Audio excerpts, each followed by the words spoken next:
téléphone ouvert, donc c'est le 06 678 25 47 pour poser des questions. 678 25 47 précédé du 242, donc plus 242 ou 00 242. Et donc après, vous composez le numéro 06 678 25 47 pour poser des questions à l'apôtre Gad Benaya Soranu, à la sentinelle Oché Ava Myriam, qui sont en train de venir. Bon, après la notion d'heure aussi au Congo, c'est toute une thématique, mais déjà on peut dire que le pasteur et panafricaniste Serge Bienvenu Mbungu est déjà là. Bonjour pasteur. Bonjour, monsieur. Alors, ces trois personnages, ces trois acteurs que nous pouvons considérer aujourd'hui comme réformateurs, puisqu'ils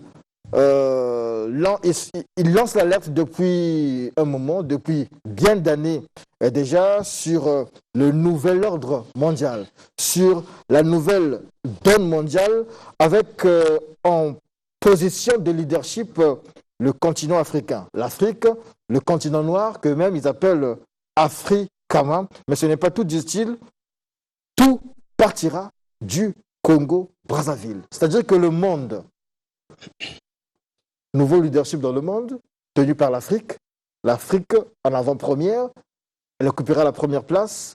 Mais en fait, le poumon de ce leadership sera le Congo-Brazzaville et tout partira d'ici. Est-ce que c'est possible? Est-ce que c'est faisable? Mais ce sont des faits éthiques et selon eux-mêmes, des signes sont déjà là. Pasteur Serge Bienvenu Mbungu, je rappelle à nos téléspectateurs que vous êtes écrivain, on va dire auteur d'une abondante publication sur l'Afrique, sur le Congo, sur le réveil spirituel. Vous êtes panafricaniste. Est-ce que c'est bien résumé? Est-ce que c'est bien résumé, en fait, votre vision est bien résumée lorsque je faisais mon introduction tout à l'heure? Je crois que vous avez tout dit. Nous profitons de l'occasion pour saluer nos amis téléspectateurs et la direction de Télé Congo pour cette émission, cet espace. Ce n'est pas pour la première fois que nous intervenons sur les plateaux de Télé Congo pour que nous puissions demander à nous présenter autres mesures. Mais pour les téléspectateurs qui nous ont suivis, je crois que ça date de plus de 15 ans aujourd'hui que nous sommes en train de crier à la place de Brazzaville pour annoncer ce qui est en train de se dessiner aujourd'hui, parce que tout le monde est en train de voir le décor que donne le monde à travers le prisme occidental. On peut prendre le cas école de l'Amérique, qui est typiquement le modèle du système occidental. C'est l'emblème du système occidental. Donc cette Amérique aujourd'hui peut projeter à elle seule l'état actuel du système mondial. C'est un système qui est, d'après les Occidentaux eux-mêmes, d'après les experts occidentaux eux-mêmes, en train de décliner chaque jour davantage. On voit ce système en train de s'effilocher. Et donc c'est une question de temps.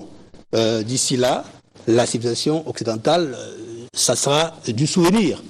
Le problème, c'est pas le chaos. Parce que pour ceux qui ont suivi le film Black Panther, plus le Wakanda était en train de s'affirmer comme un peuple à part, plus le reste du monde sombrait dans le chaos. Alors la question qu'on peut se poser par rapport à l'imaginaire de ce film, c'est aujourd'hui, est-ce que nous sommes en face du chaos? Oui, puisque nous l'avons dit d'entrée de jeu. Le chaos se profile. Le problème, c'est de se demander où est le Wakanda? Puisque le chaos, tel que le film l'a projeté, rappelez-vous qu'il s'agit de Marvel. Hein, nous l'avons dit dernièrement, ils sont des experts dans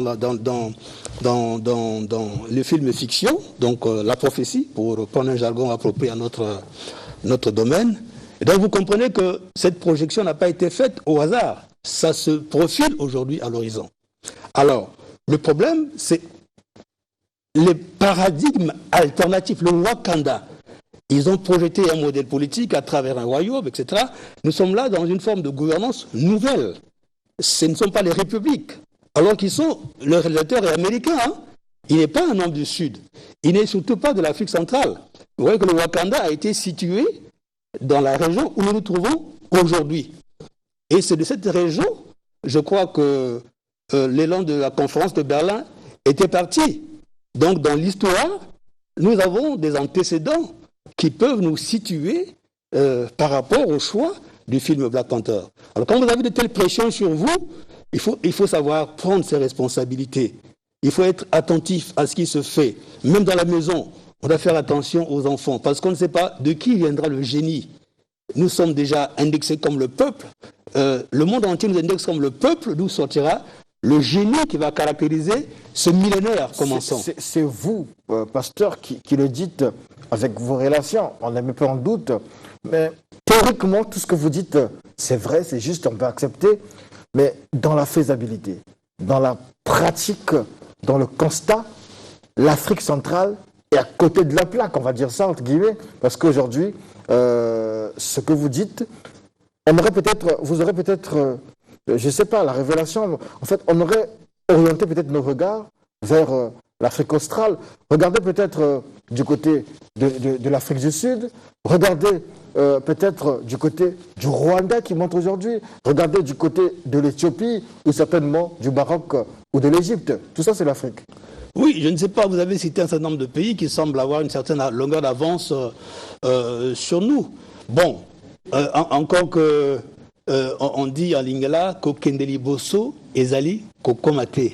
Ce n'est pas le fait d'avoir été les premiers. Dans la Bible, vous avez cet enseignement de Christ qui dit les premiers seront les derniers.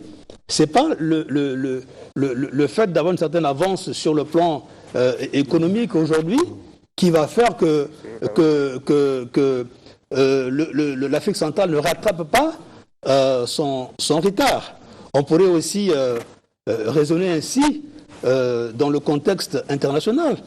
Voyez-vous, l'avance prise par l'Occident comparée à l'Afrique.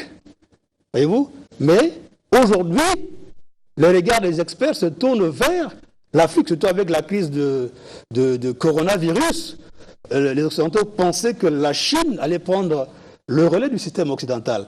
Avec ce virus qui vient de la Chine, il faut en faire une lecture approfondie. Vous comprenez que ce n'est plus la Chine demain qui va faire la confiance des investisseurs. Ils vont se tourner vers d'autres régions pour se relocaliser. Et quels sont les signes probants? Quels sont les signaux en fait qui peuvent convaincre ceux qui le suivent en ce moment pour dire que oui, ce qu'il dit c'est vrai, quand même il y a des signes. L'Afrique centrale, le Congo, et visiblement sera en pole position, et en pole position déjà. Bon, peut-être que ces signes ne sont pas encore visibles, mais vous vous rappelez que dernièrement nous avons lancé ici un appel aux plus hauts dirigeants de ce pays, parce qu'il faut qu'il y ait une synergie, comme on l'a dit. Nous sommes comme des lanceurs d'alerte. Nous avons vu venir cette Afrique. Nous avons vu ce déclin de l'Occident se profiler. Nous avons fait cela par des écrits, donc tout le monde peut vérifier. Depuis 2007, notre premier ouvrage avait été écrit, La vocation du Congo, une vision prophétique du réveil de l'Afrique à partir du Congo. Il n'y avait pas encore Black Panther, il n'y avait pas encore tout ce qu'on voit aujourd'hui. Donc c'est aussi aux dirigeants de comprendre que quand nous venons ici, prendre le temps de venir ici, donner ces informations, c'est pour les alerter. Il faut que la gouvernance soit en harmonie avec la prophétie. C'est comme ça que l'Occident a dominé le monde. Et c'est un peu le mépris qu'on a eu au discours de Simon Kimbangu, dont on va célébrer le centenaire de l'arrestation l'année prochaine. Le mépris des élites politiques africaines au discours de Kimbangu, qui a fait aujourd'hui que l'Afrique soit en décalage par rapport aux autres, notamment les pays asiatiques qui étaient avec nous à la conférence de Bandung, qui aujourd'hui ont pris de l'essor. Donc nous pensons que si demain nous parvenons à cette synergie entre les élites et les dirigeants, ça demeure notre appel. Si nous parvenons à cette synergie, comme l'a dit l'ambassadeur du Sénégal sur votre plateau ici, si nous partons du fait de cette synergie, où vous avez la jeunesse africaine, les dirigeants et les élites réconciliés dans un élan de relance continentale post-Covid, M. Chevry-Diaz, on ne fera pas 5 ans, la configuration de l'Afrique centrale va changer à partir du Congo. Jusque-là, moi, tout ça c'est théorique. Studio 210 à 5 ans aujourd'hui. Oui. Est-ce que vous voyez, 5 ans, c'est pas grand-chose. Et donc, depuis 5 ans, vous nous dites les mêmes choses. Mais la question que je continue à poser, j'insiste, qu'est-ce qui peut convaincre aujourd'hui? Vous savez, Jésus est venu pour prouver qu'il était le Fils de Dieu et a eu des miracles. Et aujourd'hui, qu'est-ce qui peut motiver la foi des gens, que les gens comprennent que ce que vous dites a une assise assez réaliste?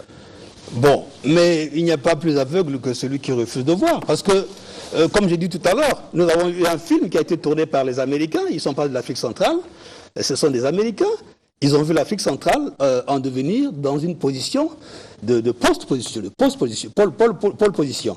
Donc, c'est maintenant aux élites de l'Afrique centrale de s'organiser. Et dans le cadre de la réflexion qui a été faite dans l'ouvrage Maintenant l'Afrique, cette organisation des élites passe par une convocation. Donc, de la manière que Otto von Bismarck, le chancelier allemand, avait convoqué la conférence de Berlin, il faut qu'on convoque les élites africaines.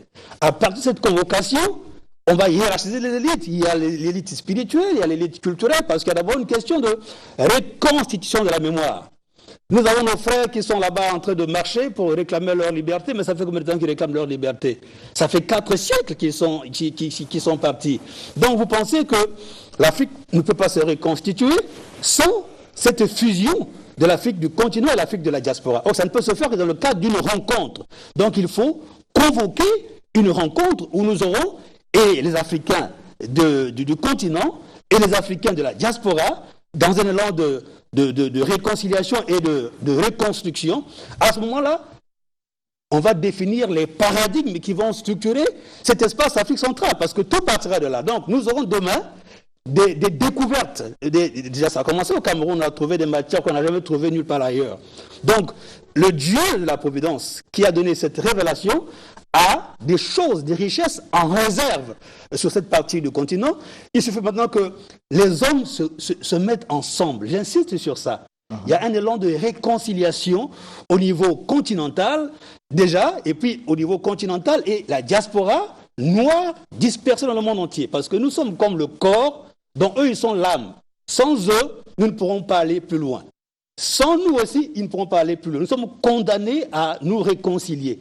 Avec eux, nous pourrons relever les défis de cette relance continentale à partir de l'Afrique centrale. Ça, c'est quelque chose que vous pourrez attendre, mais qui finira par s'accomplir parce que et la prophétie et la science s'accordent pour indiquer que l'Afrique centrale va être, à partir du Congo-Brazzaville, la zone du continent d'où partira l'élan de l'industrialisation qui va relancer l'Afrique en pole position pour que nous puissions être cette région du monde entier qui va apporter l'alternative au déclin civilisationnel actuel. D'accord, merci pour toutes ces précisions.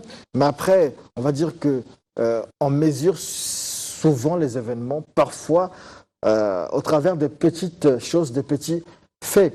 Il y a l'une des grandes plaies de notre génération, l'une des grandes plaies de ce siècle, c'est le racisme, la discrimination raciale, surtout contre le peuple noir. Les Noirs sont malmenés et marginalisés partout dans le monde. Et généralement, depuis un moment, on voit le Nigeria, on voit le Ghana se lever pour condamner. Aujourd'hui, avec l'assassinat, on va dire le meurtre de George Floyd, je ne sais pas si je prononce bien le nom, mais l'Américain de 46 ou 47 ans, qui a été tué par un policier, asphyxié. Il y a eu réaction au niveau du Ghana. Au niveau du Congo aussi, le président de la République a condamné ces choses-là. Vous voyez que c'est rare. L'Afrique centrale, c'est beaucoup de pays. C'est juste un pays qui timidement réagit. est-ce que ce relèvement-là aussi devra commencer par là, par ce qu'on peut appeler un peu moins de lâcheté quand même? Bon, nous sommes des spirituels. Oui. Donc permettez-nous d'avoir ce regard spirituel sur le déroulement de l'actualité. Dans ce qui se passe, il faut pas seulement se contenter du côté négatif de la chose. Trump est en train de réaliser la prophétie. Voyez-vous, Israël est parti, mais ça n'a pas été un voyage sans retour. C'est César qui dit cahier d'un retour au pays natal. J'insiste pour dire que le devenir du continent et de l'humanité passe par la réconciliation de l'Afrique du continent et de l'Afrique de la diaspora. Donc dans la vision qui est la nôtre, c'est la convocation de cette élite du continent et de la diaspora qui va faire que l'Afrique se retrouve et s'impose dans le concert des nations. Donc, dans cette perspective, nos frères noirs américains doivent comprendre qu'ils ne donneront pas mieux que ce que Martin Luther King a fait à partir de son combat pour la reconnaissance des droits civiques de la communauté noire américaine. Il est allé jusqu'au sacrifice suprême. Et l'élan impulsé à partir de King a produit Barack Obama. Un noir est allé à la Maison-Blanche. Que voulez-vous de plus que l'Amérique noire puisse donner aujourd'hui? Non, c'est vrai que c'est un droit de revendiquer. Moi, je ne parle pas de l'Amérique. Je parle du mutisme un peu je ne dirais pas de l'élite, des leaders africains. Je vous ai cité par rapport au cas Floyd, par exemple, au niveau de l'Afrique centrale, le président congolais, donc, du côté de Brazzaville, a condamné ces faits. Le Ghana, c'est vrai, se lève généralement, le Ghana se lève, mais c'est assez rare. Oui. Moi, je suis en train d'épingler ici le mutisme. Oui, mais ce mutisme-là... Et comment vous pensez qu'on peut arriver là si on a peur de se lever? Voilà, vous avez dit la peur. Mais même vous, la presse, quand le chef de l'État a parlé, quel relais vous avez fait?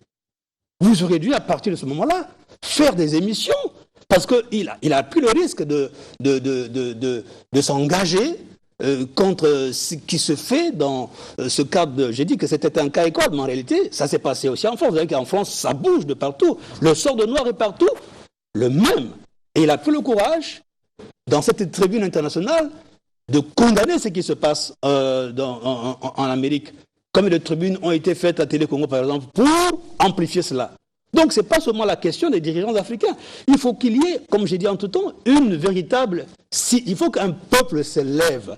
Parce que les dirigeants africains sont comme traumatisés parce qu'ils ont vécu dans la période post-indépendance. Des indépendances piégées où quand nos dirigeants voulaient se lever, vous savez ce qu'il en advenait. Donc, dans cet élan de réveil, on va assister à des lenteurs dues à des pesanteurs. Vous avez dit la peur, mais il y a d'autres facteurs.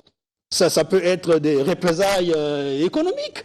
On a vu cela parce qu'il y a des pays qui n'ont pas accepté les lois selon une certaine orientation sexuelle.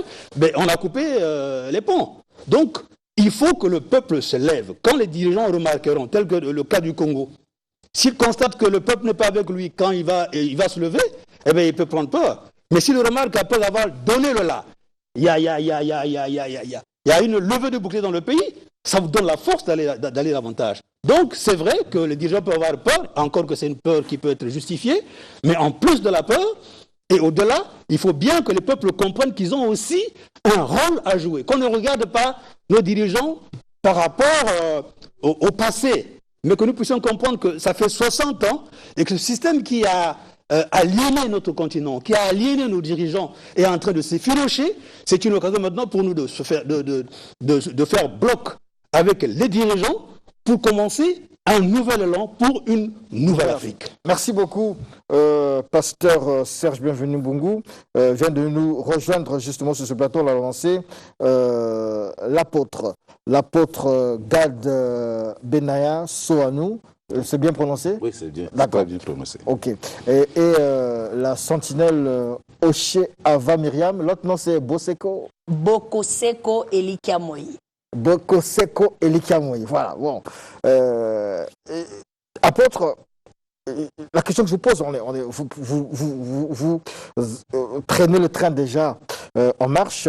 Il y a dans la logique de votre appel. de l'alerte que vous lancez depuis un moment, il y a ce retour des Africains ou des Noirs vers le continent africain. J'ai cité tout à l'heure le Ghana. Le Ghana aujourd'hui, le président ghanéen s'est dit favorable d'accepter tous ces Noirs qui veulent retourner en Afrique. Et il dit que son pays vraiment va les recevoir. Il s'est dit ouvert à ça. J'ai lu encore dans la presse il y a quelques temps un basketteur américain qui a décidé de quitter les États-Unis, venir s'installer en Afrique, c'est-à-dire qu'il laisse les États-Unis, il vient s'installer au Bénin, il devrait aller s'installer en Côte d'Ivoire. Après, il s'est dit, bon, il est allé au Burkina Faso plutôt, voilà. Il a s'installé au Burkina Faso. Il y a beaucoup de cas comme ça au Gabon. On a tout ce mouvement-là, des Noirs américains, surtout des stars américaines, qui viennent, des stars nord-américaines, qui viennent faire les tests ADN, retrouver leurs origines. Est-ce que c'est à intégrer dans ce mouvement-là, dans ce réveil de l'Afrique? Merci beaucoup. Oui, je crois que c'est oui. Ça intègre vraiment le mouvement de ce continent. Parce que le grand problème, c'est quoi? Le grand problème, c'est l'Afrique centrale qui retarde tout. C'est l'Afrique centrale. Si vous voyez aujourd'hui l'Afrique de l'Ouest, pourquoi ces diasporas, ces Noirs américains sont en train de choisir un peu l'Afrique de l'Ouest? Parce qu'au point de vue des choses, ils ont vu que les Africains, l'Afrique de l'Ouest sont en train de se développer. Tout est en train de marcher là-bas. Et quand vous regardez l'Afrique de l'Ouest, l'Afrique australe, l'Afrique du Nord, l'Afrique de l'Est, vous verrez que les autres pays, les autres régions sont en train de tout faire pour lier le pays, pour lier le continent, afin que nous pouvons avoir des routes ferroviaires et les routes qui peuvent rentrer dans les autres pays librement. Mais aujourd'hui, nous avions l'Afrique centrale compose 9 pays. Mais pour rentrer dans les autres pays en Afrique centrale, c'est difficile. Ah, les choses se font quand même. Lorsqu'on regarde en Afrique, pour ne prendre que le cas du Congo, on est très ouvert avec le Gabon. On peut aller au Gabon, les routes sont là, le Cameroun, etc. Non, non, non.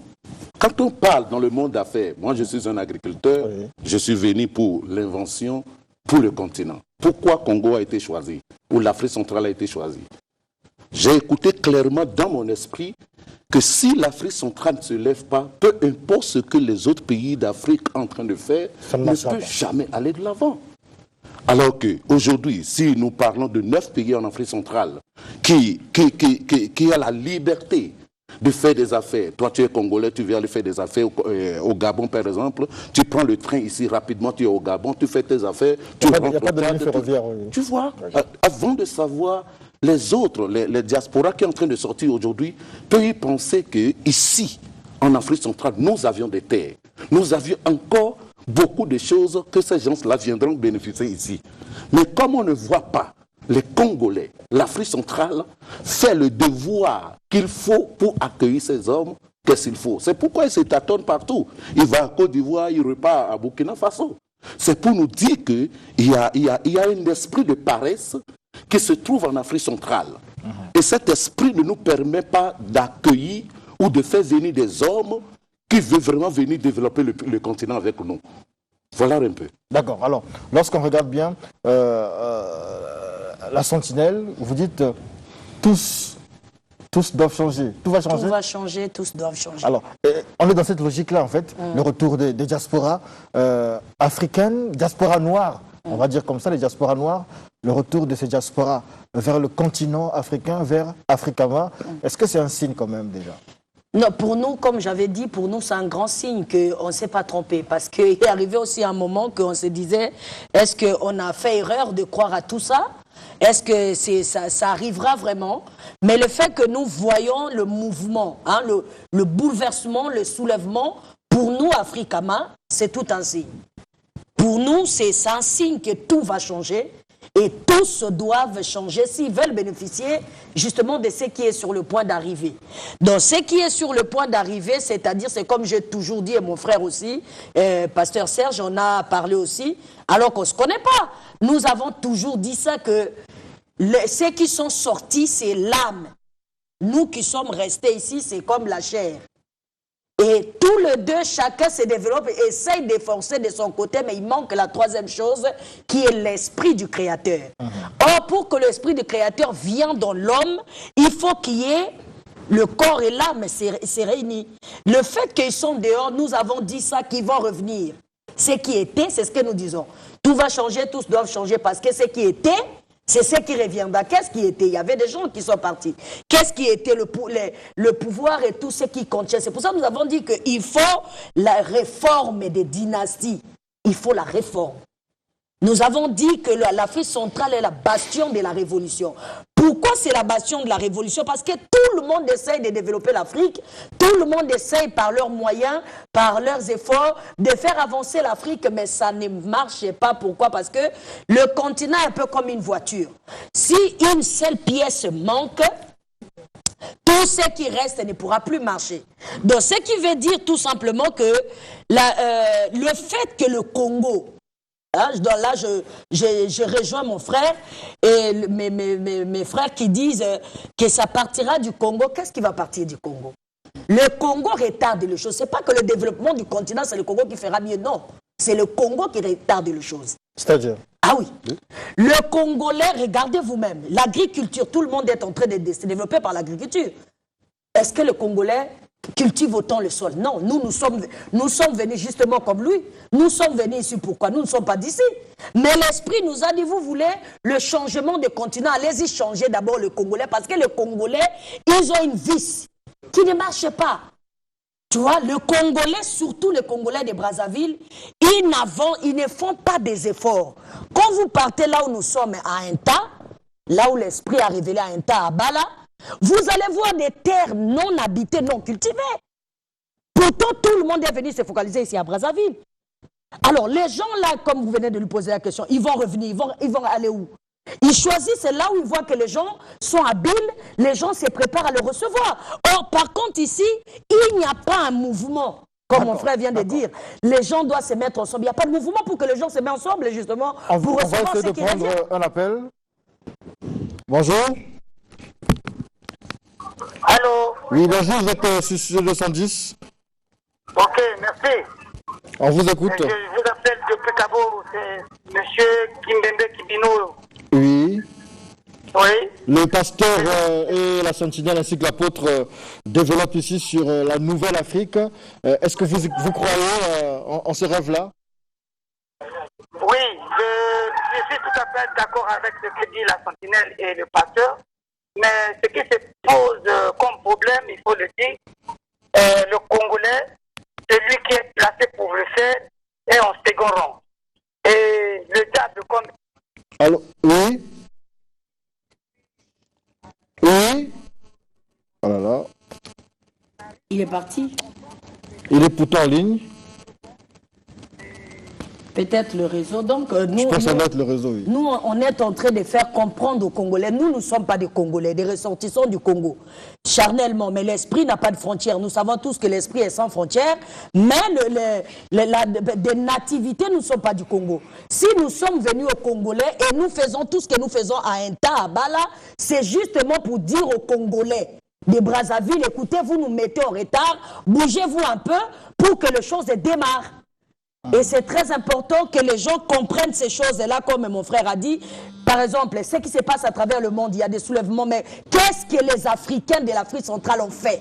Nous avons entendu l'Afrique de l'Ouest, ils ont bougé. Mais comment on peut tuer les gens, comme je l'ai dit dernièrement au plateau ici, justement, que vos enfants sont en train de mourir et les gens sont endormis, surtout les femmes. Les Américains, là, George Floyd que nous parlons, c'est un noir. C'est la femme, c'est l'enfant des femmes africaines. Et justement, on parlait tout à l'heure de George Floyd. Est-ce que le pasteur Serge Mbungu a essayé d'évoquer la question tout à l'heure sous l'angle spirituel? Est-ce que ça a un signe dans le changement des choses? Parce que mais c'est ce que je viens de dire. Je dis ces bouleversements-là. Nous avons parlé de la révolution ici, que l'Afrique centrale est bastion de la révolution. Pourquoi? Il y a maintenant la révolution qui s'est faite à travers le monde entier. Tout le monde réagit, sauf l'Afrique centrale. Comment c'est possible de tuer? Vous êtes tranquille dans vos maisons alors que les enfants sont en train de tuer vos enfants. Les enfants là, ils réagissent, pourquoi? Parce qu'ils sont en train de dire que ce que nous vivons, c'est pas normal. Mais il faudrait que les gens se réagissent, pardon. Papa Denis Sassou Nguesso a dit qu'il n'est pas d'accord, comme le pasteur vient de dire. Mais personne ne réagit, tout le monde est les bras croisés à la maison en train de regarder la télé. Mais attendez, vous voulez qu'ils viennent ici? Je l'ai dit à la télévision, quand ils reviendront, c'est eux qui mettront, cette fois-ci la colonisation, ça sera eux qui colonisera les gens. Okay. Parce que quand ils viendront, ils voient que vous avez les bras croisés, ils viendront avec ce que vous n'avez pas, c'est eux qui vous amèneront de la colonisation parce que vous ne faites rien. D'accord, merci beaucoup. Je vais lire ici un message d'un téléspectateur qui dit les médias, ça va venir. Voilà, les médias africains ne font rien pour le combat.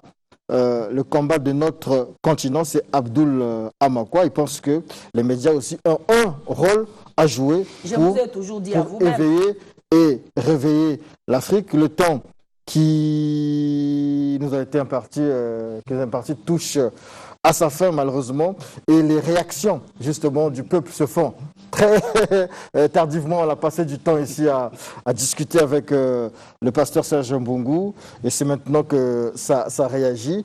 Dommage, il y avait une réaction, une question quelque part là. D'accord. Bon, on me dit que c'est la fin de cette tribune. Voilà, vous êtes arrivé en retard. Non, nous ne sommes pas arrivés en retard. Vous nous avez donné un programme que vous avez changé le programme. Ah bon? C'est justement ça qu'on dit que le média doit s'y mettre. C'est vrai, pasteur Mbungu? Bon, mais nous constatons qu'on est à la fin de l'émission, malheureusement. Je crois que le message essentiel est passé. On vous a donné l'heure, 8h, et nous devons respecter l'heure. Non, 8h. 8h. Le plus important, c'est que le message est passé. Voilà. Bon, ce n'est pas de notre faute. Voilà. Merci beaucoup au pasteur Serge, bienvenue Mbungu, et merci à la Sentinelle et à l'apôtre, oui. Je voulais dire quelque chose de très important. Rapidement. Nous sommes au Congo aujourd'hui. Pourquoi nous avions choisi d'aller au cœur du Congo? C'est parce que nous avions besoin des grands agriculteurs, des grands éleveurs qui doivent se lever en disant que ce pays nous appartient. L'agriculture est en mouvement. Pour l'agriculture. Voilà. Aujourd'hui, si le monde est fermé, c'est comme le Créateur suprême, celui qui a créé les esprits de tous les humains, voulait donner l'occasion, l'opportunité aux Noirs aussi de se lever. D'accord. Donc, je fais appel aux agriculteurs, aux hommes, de se lever au Congo pour rentrer dans leur cœur, parce que quand un grand agriculteur rentre au plus profond de son pays, c'est là où il attirera les hommes qui amèneront la route et tout ce que nous avions besoin. Industrialisation. Tu rentres au Congo aujourd'hui, les routes sont enclavées. De Gamboma à Bala, s'il vous plaît, tu n'as pas de route et personne ne peut aller là-bas. Il faut avoir un cœur pour aller là-bas. Pourquoi? Si nous avions des grands agriculteurs qui Merci beaucoup. Ça donnera l'autorité à l'État de créer des routes. Donc nous avions besoin vraiment que les Congolais se lèvent pour faire quelque chose. Alors, les Congolais sont en train de se lever, ils vous écoutent aussi, et on va continuer de se lever. Merci beaucoup pour cette belle tribune. On va mettre peut-être nos numéros, comme ça ils vont répondre. Rapidement, nous sommes vraiment à la fin, on me fait pression, nous sommes à la fin. Donc, pour tous les gens qui ont des questions et qui aimeraient comprendre ce que nous disons, vous pouvez nous contacter au 06 936 17 03. Donc, je vais dire 00242, puisque nous sommes au Congo-Brazzaville. 06 936 17 03. Merci beaucoup. Merci beaucoup. Donc, l'accouchement de l'Afrique nouvelle commence par la prise de conscience et un fort leadership. C'est un téléspectateur qui le dit. Merci beaucoup. L'adresse est à Poto. C'est 31 rue Paul Okamba. Voilà, merci. C'est la fin de À bâton rompu. Nous passons donc avec le temps du réveil. Temps du réveil avec le pasteur Ange Aluna. Le thème, c'est comment vaincre l'esprit de distraction. Voilà, on est un peu dans cette logique-là. L'Afrique doit se réveiller du nord au sud, de l'est à l'ouest.